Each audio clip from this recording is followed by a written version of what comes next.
Efésios capítulo 6.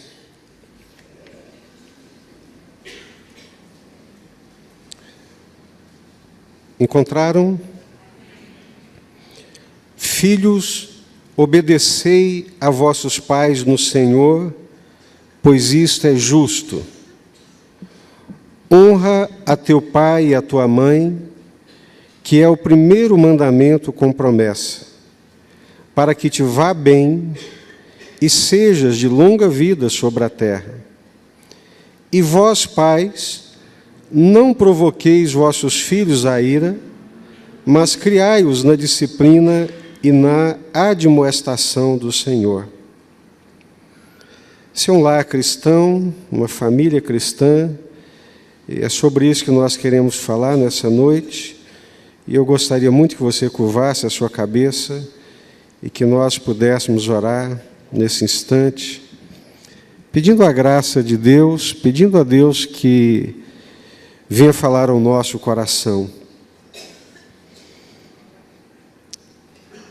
Nós entendemos que precisamos desesperadamente do Senhor e da sua graça. Por isso eu gostaria muito que você curvasse a sua cabeça e pedisse a Deus que falasse no nosso coração nessa noite. Senhor nosso Deus e eterno Pai, nós cremos que a Bíblia Sagrada é a palavra de Deus, a bússola que o Senhor deixou para nossa orientação. Ela é uma lâmpada que ilumina os nossos passos, ela é uma luz que ilumina o nosso caminho. A Tua palavra nos mostra por onde devemos andar, da forma que devemos andar, a maneira como devemos conduzir a nossa vida.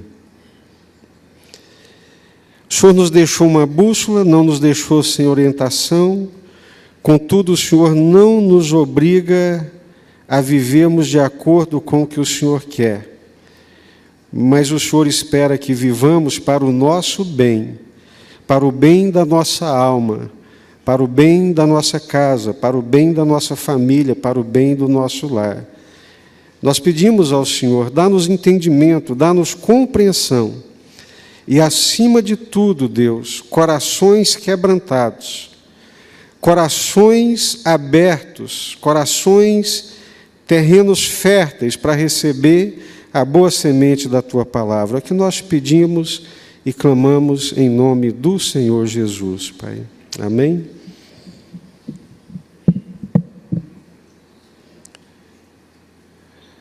Não é novidade para ninguém que nós vivemos dias de muita confusão e de muita perturbação. O mundo mudou muito rapidamente, numa velocidade muito grande. Conceitos, valores foram modificados e foram sendo alterados. De modo que hoje nós vivemos como se nós estivéssemos dentro de um barco e esse barco estivesse dentro de um mar revolto, e uma hora a onda joga ele para uma banda e para outra, e nós ali dentro desse barco ficamos confusos e mareados, e muitas vezes sem saber que rumo seguir, que rumo e que direção dar para a nossa vida. E é por isso que nós temos a palavra de Deus. É por isso que nós temos a palavra de Deus revelada por Deus como instrumento de Deus para conduzir a nossa vida, para dar uma direção para a nossa vida, para dar à nossa vida um rumo segundo a vontade de Deus, segundo o querer de Deus. Alguns fatos são extremamente marcantes para as nossas vidas, embora a gente não tenha vivenciado essa experiência, mas quando nós ouvimos de outra, a gente consegue entender algumas coisas. Nós tivemos aqui na nossa igreja o nosso irmão Souza Júnior, o famoso Tigrão, que era piloto da aeronáutica, piloto de caça, conhecidíssimo, de uma reputação incrível como um piloto dos melhores que a Força Aérea Brasileira já teve. E eu, por curiosidade, sempre ficava ali do lado dele fazendo perguntas sobre aviação. E ele estava me dizendo que em alguns momentos da aviação, né, se eu falar besteira, me perdoem, eu vou tentar reproduzir o que ele me disse, se tiver alguma coisa errada, o erro é meu, não é dele. Mas ele estava me dizendo que em alguns momentos, quando você está dentro do avião e navegando, quando você encosta nas nuvens ou entra no meio das nuvens e fica ali nas nuvens e você perde de vista o horizonte, ele diz que você fica perdido sem um senso de direção. Você fica sem saber se o avião está com o nariz apontado para cima ou se de repente você está mesmo de cabeça para baixo. Eu achei incrível ele dizendo isso, porque é perfeitamente possível disso acontecer. E eu falei, como é que você faz numa hora dessa, quando você perdeu o horizonte de vista, quando você perde essa noção clara, esse senso de direção e de orientação? Falou, pastor, nós nos guiamos pelos instrumentos que o avião possui. Existe no avião instrumentos que vão dizer para que rumo que nós estamos indo, se estamos de ponta cabeça, de cabeça para baixo, e seguindo os instrumentos confiadamente, nós conseguimos então pousar o avião com toda tranquilidade. Na hora, eu pensei comigo, captei a mensagem. A Bíblia Sagrada é esse instrumento de navegação que Deus deixou para poder nos conduzir. Eu não sei se está aqui o Rodrigo Braga está aqui? Está lá o Rodrigo. Se eu exagerar também, você tem direito de me corrigir, Rodrigo. Mas foi o Rodrigo que me contou, não sei nem se ele lembra da história, que chegou em Guarapari, aventureiro como é, entrou dentro de um barco junto com os parentes e amigos, e naquele barco foram entrando mar adentro e depois perderam o horizonte de vista. E quando perderam a terra de vista, tinha 4 dentro do barco e cada um apontava o rumo que deveria ser seguido. Essa é a sensação que eu tenho dos dias que nós estamos vivendo. Parece-me que estamos dentro de um barco, esse barco está no mar, nós não enxergamos a terra, estamos sem vista da terra, e os que gritam mais alto apontam, é para a direita, e outros é para a esquerda, outros é para o norte, outro para o sul, e a gente fica muito sem saber, muito sem direção, que rumo seguir, que direção seguir. Mas a Bíblia Sagrada, a Palavra de Deus, é essa bússola, que nós podemos segui-la sem nenhum medo, porque se nós seguirmos a Bíblia, a Palavra de Deus, o barco não vai se afundar e o barco não vai perder. Nós vamos chegar num lugar seguro, nós vamos chegar num porto seguro. Amém? Glória a Deus por isso. Então, a Bíblia Sagrada é esse instrumento. A Bíblia Sagrada é essa bússola, que nós podemos confiar nela de todo o nosso coração, como essa carta que Deus nos deixou, esse mapa, capaz de nos conduzir e de nos orientar em todas as áreas da nossa vida. Tem muita gente que crê na Bíblia, que até aceita a Bíblia como palavra de Deus, mas ele fica em dúvida se a Bíblia é suficiente para orientá-lo em todas as áreas da sua vida. Então, esse é um ponto fundamental. A Bíblia, ela é capaz e ela é plenamente suficiente para nos dirigir, nos orientar em todas as áreas, em todas as decisões da nossa vida. Se você quiser conhecer a você mesmo, não quero aqui nunca, sou estudioso, amo a ciência, não quero desfazer da ciência, mas se você quiser conhecer a você mesmo, não tem lugar melhor para conhecer a si próprio. A Bíblia vai dizer com muita clareza quem é o ser humano. O que é a natureza humana, como age, como reage esse ser humano. Se você quiser conhecer Deus, a Bíblia também vai te revelar quem é Deus.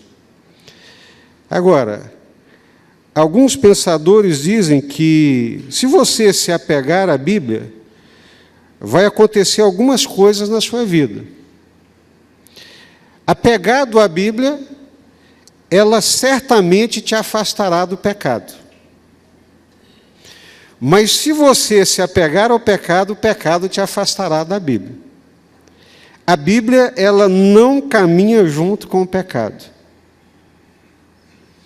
Ela vai desnudar. Ela vai jogar luz sobre trevas, escuridão, até mesmo sobre pensamentos escondidos, ocultos. A Bíblia, como uma espada de dois gumes, ela penetra no mais profundo do nosso ser e nos vira de avesso, joga tudo isso para fora, trazendo luz e trazendo revelação. É muito simples. Isso foi um grande desafio para os reformadores. Colocar a Bíblia Sagrada nas mãos do povo.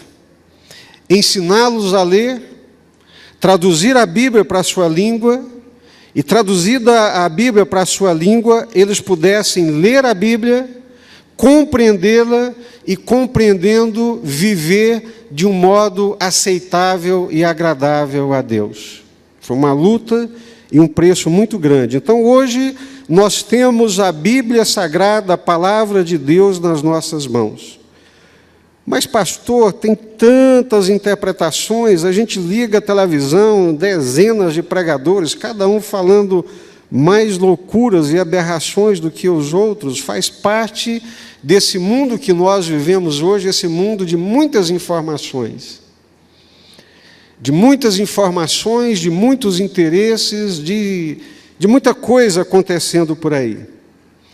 Mas eu duvido, se tiver alguém humilde o suficiente para chegar diante de Deus e dizer: Deus, eu quero saber a verdade. Eu quero saber a verdade para viver a verdade. Senhor, se for o Senhor que inspirou a Bíblia, e foi, então eu preciso que o Senhor abra o meu entendimento, a minha compreensão, para eu ler, entender, compreender qual é a sua boa, perfeita vontade revelada através da sua palavra. Eu duvido que Deus não o fará. Deus vai fazê-lo. Está escrito aqui que Deus vai fazê-lo. Todo aquele que tem fome, sede de justiça, da verdade, é em Deus, na palavra de Deus, é que ele vai ser saciado. Qualquer dúvida existencial que você tiver sobre qualquer assunto, a Bíblia Sagrada tem a resposta. Se você tiver alguma dúvida sobre o que é uma família, o que é uma família segundo os padrões de Deus, segundo os conceitos de Deus, segundo a verdade única de Deus, a Bíblia Sagrada vai te mostrar e vai te revelar. Aliás, poucas coisas têm sido tão confusas quanto o que é uma família. O que é uma família? O que é casamento? A nossa própria Constituição brasileira de 1988, que trazia nas suas páginas, nos seus artigos, uma definição clara, muito embasada na Bíblia Sagrada sobre o que é o casamento, em menos de 30 anos. Olha só como que a coisa aconteceu e passou muito rapidamente. Em menos de 30 anos, ela já está sendo modificada, alterada, julgamentos, deliberações e decisões estão sendo tomadas de uma forma que contradiz aquilo que ela define como casamento. Mas quando nós lemos aqui em Efésios capítulo 6, os versículos 1, 2, 3 e 4, aqui tem uma descrição clara do que é uma família cristã. Filhos, obedecei a vossos pais no Senhor, pois isso é justo. Honra a teu pai e a tua mãe.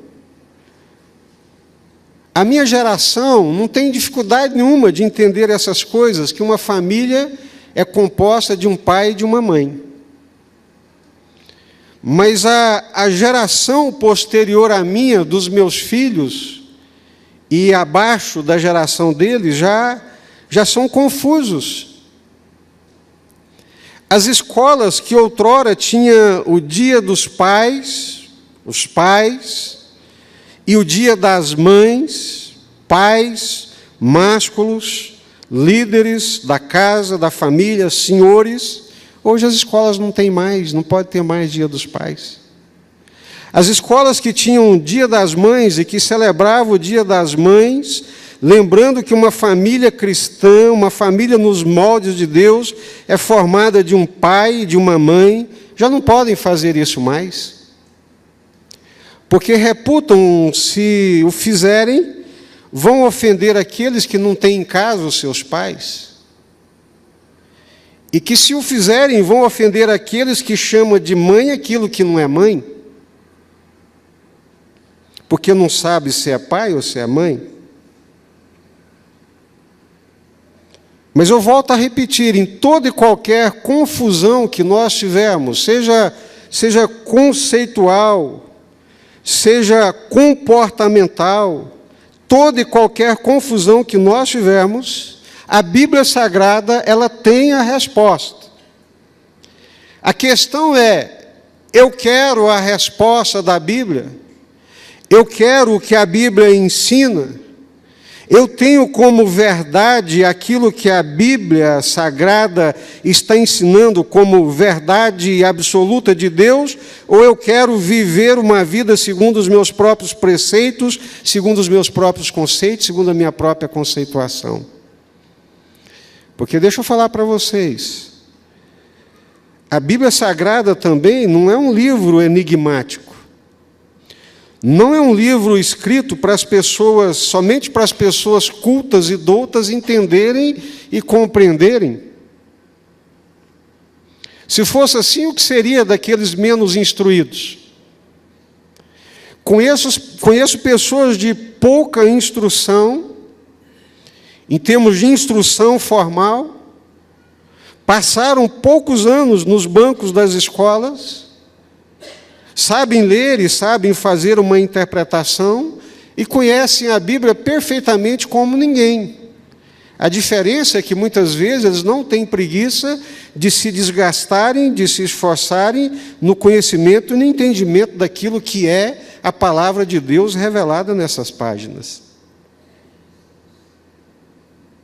Assim como Paulo, escrevendo aos Romanos, dizia que ninguém era indesculpável diante de Deus, alegando desconhecimento de Deus, porque o que de Deus se podia conhecer, Deus revelou.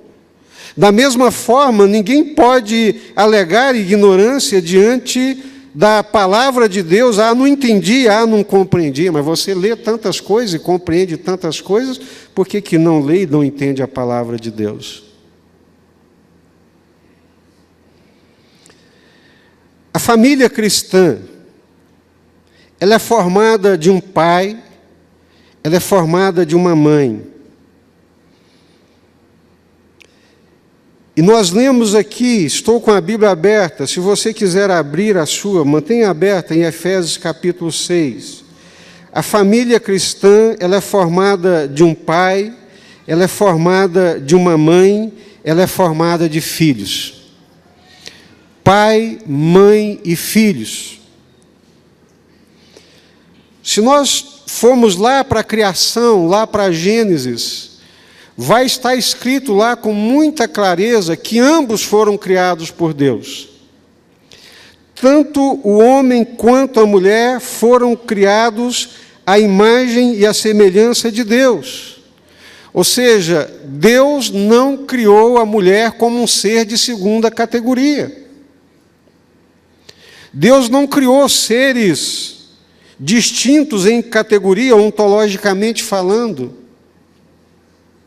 Em termos de essência, de alma, de receptores da graça de Deus, da imagem e da semelhança de Deus, ambos foram criados à imagem e à semelhança de Deus.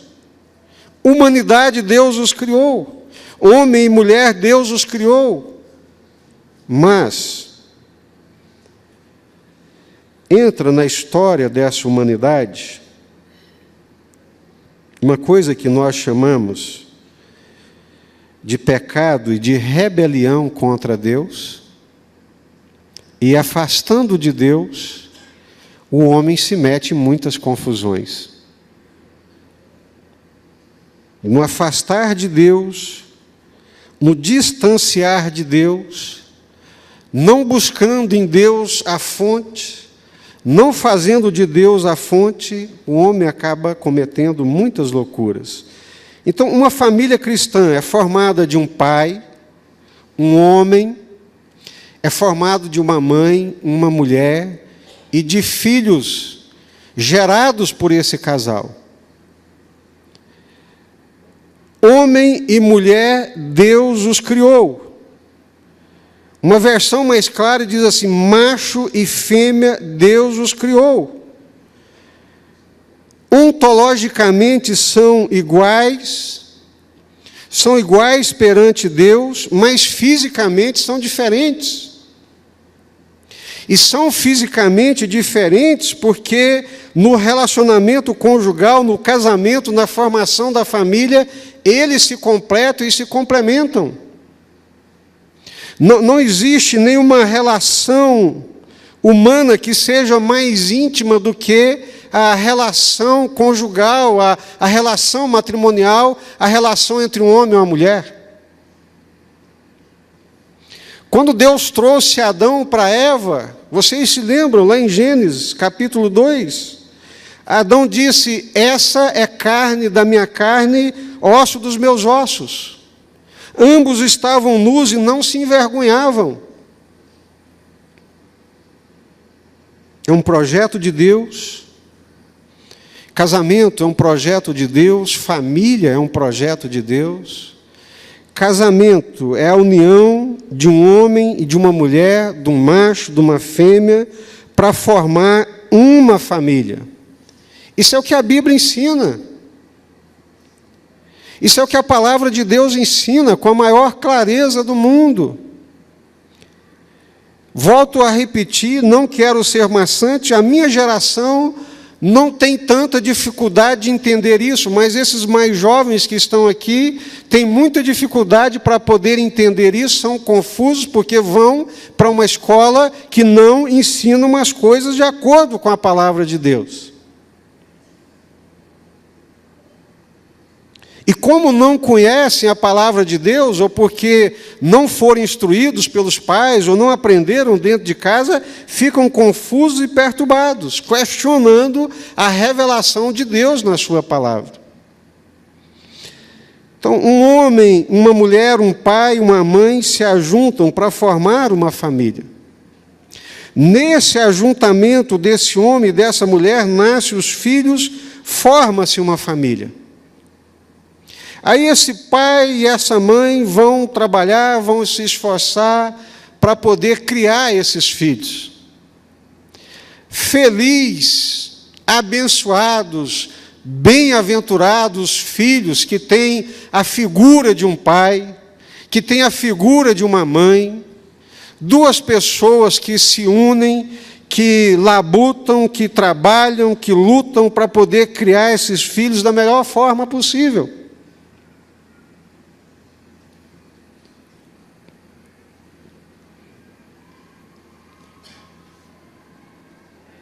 Quando eu digo figura, é intencional.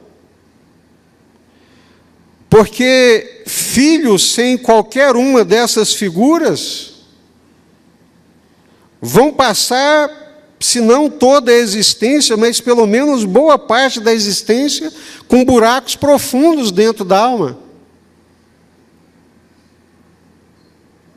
Com marcas profundas. Marcas profundas na alma, às vezes até mesmo de muito sofrimento, muitas dores, em alguns aspectos até irrecuperáveis. Já sabe onde é que eu quero chegar? O maior e o principal legado que nós podemos oferecer para os nossos filhos é um bom relacionamento conjugal. Melhor coisa, melhor do que as melhores escolas, melhor do que as melhores férias, os melhores passeios. O que nós temos de melhor para oferecer para os nossos filhos é um relacionamento conjugal saudável, abençoado, de respeito mútuo, de carinho mútuo, de amor mútuo. Isso faz bem para a mente das crianças, faz bem para a alma das crianças. Elas crescem saudáveis, elas crescem abençoadas, elas crescem com referenciais claros. Já falei aqui em muitas outras oportunidades, não preciso repetir. Esse emaranhado de afetos, essa confusão de afetos, se perturba a cabeça dos adultos, pira a cabeça das crianças. Está aqui na palavra de Deus. Filhos, obedecei a vossos pais no Senhor, pois isso é justo. Honra teu pai, honra tua mãe. Um pai e uma mãe. Uma família. Um pai, uma mãe que tem filhos, formam uma família. O melhor que os pais podem oferecer para os seus filhos, em termos de vida, de vivência terrena, é o seu relacionamento conjugal. É o que traz paz, é o que traz segurança, é o que traz tranquilidade. As outras coisas, com certeza, elas são importantes, mas numa escala bem menor. Nessa relação de pai e mãe, se você não gostar, me perdoe, não fique chateado comigo, se aborreça com Deus e com a palavra de Deus. Estou muito tranquilo, porque eu não estou falando aqui coisas minhas, do meu nome, tampouco coisas que eu não vivo. Embora homens e mulheres, machos e fêmeas, ontologicamente sejam iguais, e graças a Deus por isso, a Bíblia Sagrada, a palavra de Deus, ela deixa muito claro que a liderança dessa família, que a responsabilidade dessa família é do pai. É do homem, é do marido. Pastor, mas que coisa mais retrógrada é essa? Que cabeça dinossáurica é essa? Outro dia, ouvindo um casal conversando, a moça falou uma coisa para o rapaz, e embora não fosse completamente bíblica, dava para ajustar um pouco, né, mas tinha um senso de Bíblia muito grande. Ele vira para ela e fala assim: minha filha, onde é que você está com a cabeça? Que mentalidade medieval é essa, pelo amor de Deus? Eu não quero saber se a sua mentalidade é medieval, se é moderna, se é contemporânea, se é pós-moderna. Eu quero saber se a nossa mentalidade é bíblica. E a Bíblia, a palavra de Deus, ela ensina que a responsabilidade da família, a responsabilidade do lar, a responsabilidade da casa, ela é a responsabilidade do marido. Amém? Glória a Deus. As irmãs podem dizer amém? Porque tem muita mulher que não promove a liderança do marido. Ela se agarra ali junto com ele, não é? E mete a mão e tira a mão dele ali do volante e não deixa ele tocar o volante, nem diz para ele: meu amigo, meu bem, meu querido, meu amado, Toma conta desse volante. Eu não sei se a irmã Maria Helena está aqui hoje. Está, irmã Maria Helena? Não está. Eu posso citar, infelizmente ela não está, mas ela é um exemplo para todos nós e para as mães e mulheres aqui. Orou 16 anos pelo irmão Benedetti. E ela disse que fazia questão, mesmo quando ele não era crente, ia para o clube com ele, levava o Túlio, e na volta ele vinha bêbado dirigindo o carro. E ela fazia questão de não tomar o volante da mão dele, para não desmoralizá-lo e para não passar para o filho qualquer senso de desmoralização ou de possível desrespeito ao pai. Vinha ali orando, clamando a Deus, né? Oh Deus, leva a gente de volta em paz para casa, né? Mas são coisas assim extremamente simples e pequenas, mas muito significativas lá na frente. Embora ele não fosse crente, não fazia nenhum negócio sem conversar com ela e sem pedir para ela orar. Ora aí, vê o que é que Deus vai falar, o que é que Deus vai direcionar. A mulher sábia, a mulher de Deus, que pensa segundo Deus, ela procura desesperadamente em Deus promover a liderança e a responsabilidade do marido. A insensata, ela pleiteia, ela passa diante dele, toma a liderança dele, e os resultados nem sempre são os melhores possíveis. Então, pai,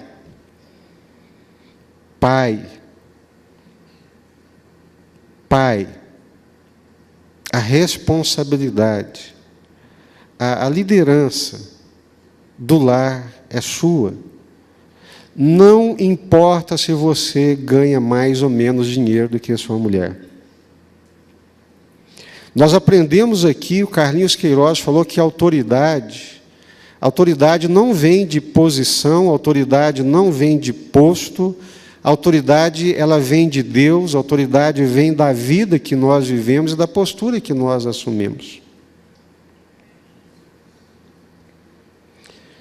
Numa das nossas reuniões que a gente fazia aqui, conselho de pastores e outros, sempre vinha o pastor Ricardo Barbosa para compartilhar conosco, que ele estava dizendo que uma das grandes crises da igreja nos dias atuais é a crise masculina, é a crise de masculinidade. Os homens não sabem mais o que é ser homem, porque as mães também não souberam criá-los para serem homens. Que loucura!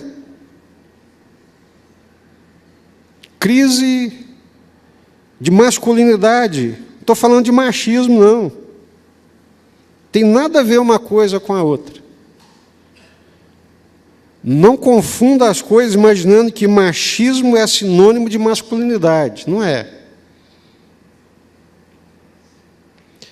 Masculinidade é ser um homem segundo o coração de Deus, ter postura de um homem de Deus, assumir a posição na família, no lar, de acordo com a vontade de Deus. Esse é o pai. Essa figura de autoridade dada por Deus, que sabe governar a sua casa para a glória de Deus. A gente encontra essas coisas na Bíblia.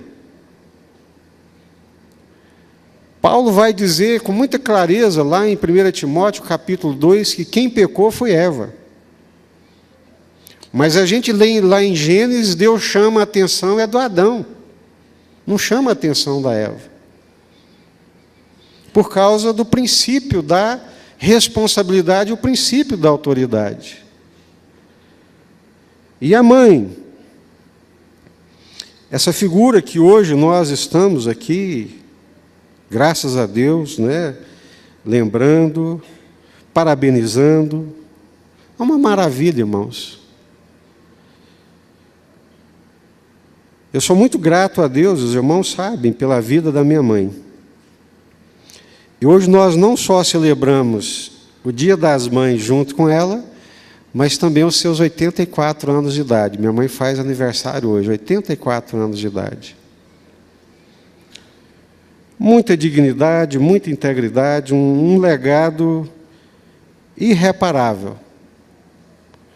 Tem irmãos que não são crentes, mas que vivem uma vida reta, excelentes pais, excelentes trabalhadores, honestos, íntegros, e graças a Deus ao trabalho da minha mãe na ausência do meu pai. A Bíblia dá muitos exemplos para nós de mães. A mãe Sara, que concebe já na sua velhice, e mesmo sendo velha, pela graça de Deus e pela promessa de Deus, vê a sua boca se encher de riso. Isaac se chama riso. Isaac foi a alegria da vida da Sara, né? E eu gosto de ver na Bíblia como é que ela defendia aquele filho de unhas e dentes. Um dia ela viu Ismael dando uns cascudos lá no Isaac, que era menorzinho, né? E o Ismael boa parte a obra da Sara mesmo, né? E está lá o Ismael, mais grande, mais forte, dando cascudo e chute no Isaac. Ela vira para Abraão e fala: olha, não quero saber, esse menino não vai herdar com meu filho. E a gente pensa que é um absurdo egoístico da parte de Sara, mas está escrito lá na palavra de Deus que aquele conselho, aquela atitude, provinha da parte de Deus. Que Ismael realmente não herdaria com Isaac, porque o filho da promessa e das promessas de Deus era o Isaac. Eu fico impressionado com Batseba, com tudo quanto passou, com tudo quanto viveu, quando vê seu filho Salomão, de repente o reino está escoando pelos seus dedos. Ela sabia da parte de Deus, o rei Davi tinha prometido, o profeta tinha profetizado que Salomão seria o herdeiro do trono, e o rei já está lá gagá, tremendo, já não estava conseguindo fazer muita coisa mais. Aí vai lá um dos irmãos de Salomão, Adonias, e tenta usurpar o reino. E quem foi que bateu na porta do rei? Chegou lá no pé da cama do rei e falou: rei, o senhor está aí abatido, trêmulo, quase morrendo, mas levanta, porque o rei do meu filho está indo embora. E o senhor disse que era ele que ia herdar o reino. Umas mães de posição, né? Umas mães que brigam pelos filhos, não no sentido egoístico, ensimesmado, mas no sentido de que se cumpra na vida deles a vontade de Deus. Eu louvo a Deus pela vida das mães aqui na igreja. Eu já vi mães aqui nessa igreja chorar, jejuar, orar dia e noite, quando o filho estava apaixonado, encantado por uma moça, e ela sabia que aquilo não era o projeto de Deus para a vida do filho dela. Eu falo: mãe, mas a senhora tem certeza? Pastor, tem certeza. Tem certeza, e estou orando e clamando a Deus com todas as forças do meu coração. E eu que estava em dúvida, depois tive que dar a mão à palmatória. Eu falei: mas a senhora estava certa, era Deus mesmo. O propósito de Deus, o plano de Deus era outro. Mas ela, como mãe, ela teve a percepção, ela botou os joelhos no chão, pagou o preço de oração, e Deus reverteu aquela situação. Eu já falei aqui, uma das mães que encanta também na Bíblia é o exemplo de Rispa. Davi, por causa dos pecados de Saul, permitiu que os filhos dela fossem enforcados pelos jebuseus. Aquelas alianças, né, que os pais fazem e depois sobra para os filhos. Josué fez uma aliança lá com os jebuseus, vocês conhecem a história, de que não os mataria. E depois, lá na frente, o Saul, querendo ser melhor do que todo mundo, justiceiro, cheio de direito, foi lá, perseguiu e matou alguns dos jebuseus. E Deus cerrou os céus, parou de chover. E Davi consultou o Senhor, e o Senhor disse: foi por causa de Saul, do pecado de Saul, contra a família dos jebuseus. O que vai se fazer para sanar essa praga? Aí os jebuseus disse: dá lá aos filhos, os netos de Saul, que a gente vai enforcá-los. E assim fizeram. E os meninos que não tinham nada a ver com isso, e a mãe dos meninos que não tinha nada a ver com isso, pagaram o preço da insensatez do avô lá do Saul.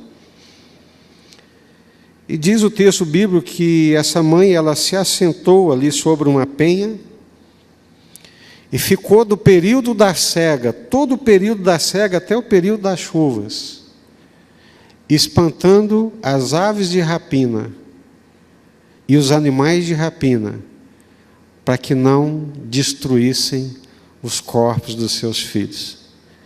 Eu falei: meu Deus, que figura de mãe! Que figura de mãe é essa que se interpõe entre os filhos e as aves de rapina? Que mãe é essa que se interpõe entre os filhos, as aves de rapina, a pedreja, não dá sono aos olhos, não dorme nunca, para que os filhos, os corpos pelo menos, não sejam violados e tocados por aquelas aves de rapina? É uma figura muito forte de uma mãe que passa um longo período vigiando pelos filhos, ou pelo menos por aquilo que ainda restava deles. Essa é a figura de mãe protetora, defensora, que quer o melhor para os seus filhos. Agora, uma mãe que arrebenta o coração da gente é Ana. Ana orou muitos anos a Deus para que lhe desse um filho. E era humilhada porque não tinha filho. O profeta, o sumo sacerdote ali, tomou ela como bêbado, porque ela estava ali prostrada, só os lábios se mexiam. E ele vira para ela: ô mulher, até quando que você não vai largar desse álcool? Aparta-te dessa bebida. Não, meu senhor. O senhor não é um bom pai e é pior de juízo, né? Não estou bêbada. Isso aqui é dor da alma, é amargura da alma. Eu estou aqui clamando a Deus para que me dê um filho. E Deus lhe deu um filho. E quando ela recebe esse filho, lhe dá o nome de Samuel, que é dado pelo Senhor. É uma dádiva que Deus me deu, uma resposta das minhas orações. A gente tinha que pensar assim nos nossos filhos. Resposta das minhas orações, dado pelo Senhor, uma dádiva do Senhor. Aquilo é a melhor coisa que já aconteceu na vida dela. E o que ela faz? Ela pega aquele filho, desmama e leva para a casa de Deus, consagra ele para Deus, para ser completamente de Deus.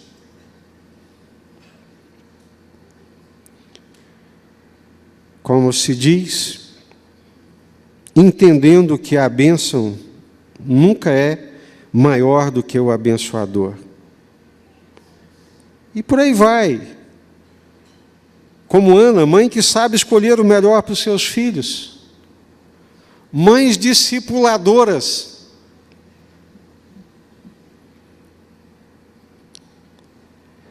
Moisés, quando chegou aos 40 anos de idade, lembrou do povo de Deus. Quando ele tinha 80 anos, houve uma manifestação sobrenatural, uma sarça que ardia, que se queimava e não se consumia. Ele chega perto daquela sarça eu sou o Deus dos teus pais. Se prostra imediatamente. Quem foi que falou para ele sobre o Deus dos seus pais? A sua mãe, a Joquebede, a mãe do Timóteo, quando Paulo escreve para ele: olha, você conhece as sagradas letras desde a sua mais tenra infância. E habita no seu coração a mesma fé que habitou no coração da sua avó e no coração da sua mãe. Mães que defendem, mães que discipulam, mães que querem o melhor para os seus filhos. E o mínimo que se espera desses filhos é que respeite os seus pais,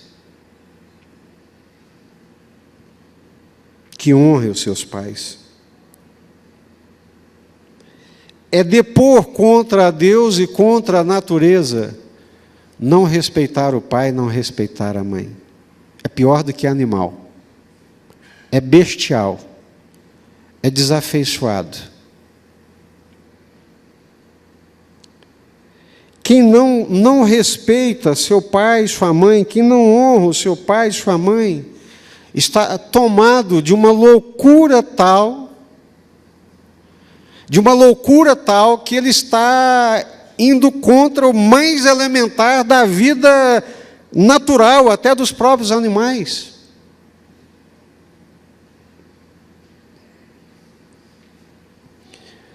Mas para os filhos nos respeitarem, eles precisam ser ensinados.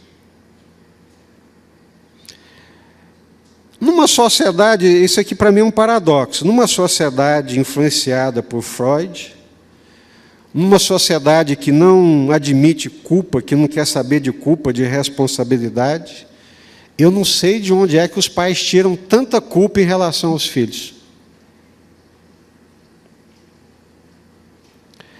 A maioria dos pais hoje, eles se sentem culpados. A relação que desenvolve com os filhos é sempre uma relação de devedores. Se sentem culpados, devedores, parece que nunca ofereceram o que podiam oferecer. Aí criam seres com os buracos assim enormes dentro da alma, que nada absolutamente enche esse buraco. Uns seres em si mesmados, egoístas, que não conseguem honrar pai, não honra mãe, não honra professor, não respeita a autoridade, não respeita absolutamente nada. Mas começou lá, o pai e a mãe. Só mimou, só bajulou, só sentimento de devedor, de culpa, criando seres irresponsáveis, desalmados, desafeiçoados.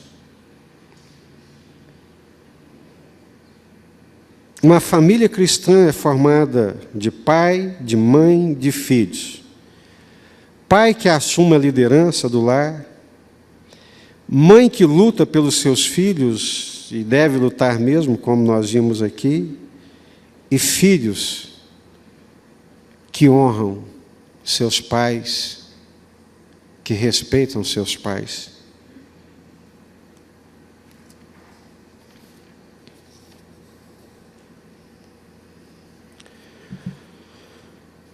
Honra seu pai, honra sua mãe.